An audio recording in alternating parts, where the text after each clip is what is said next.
Bagi mereka yang lahir di tahun 90-an, tentunya tak asing dengan permainan dari bambu ini. Seperti otok-otok yang dimainkan dengan cara diputar, gasing, seruling, seruling burung hingga lonceng angin. Namun permainan ini sekarang mulai ditinggali generasi muda yang lebih menyukai permainan dengan menggunakan kecanggihan teknologi. Salah seorang penjual mainan tradisional yang terbuat dari bambu, Taufik Suyatno, mengakui di zaman sekarang mainan seperti otok-otok yang dimainkan dengan cara diputar, gasing, seruling, seruling burung hingga lonceng angin sangat jarang ditemui. Namun ia tetap berjualan mainan ini meski saat ini kurang diminati. Satu mainan ia jual Rp10.000 dan dalam sehari terkadang hanya 10 mainan yang terjual. Harganya jual berapa? Ya, yang namanya jualan kadang ramai kadang sepi ya. Iya. Berapaan itu?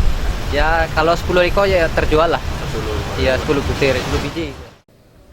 Untuk mainan dari bambu tersebut Taufik dapati dari pemasok yang berada di Jogja. Anugerah Sandi Pratama, Sriwijaya TV.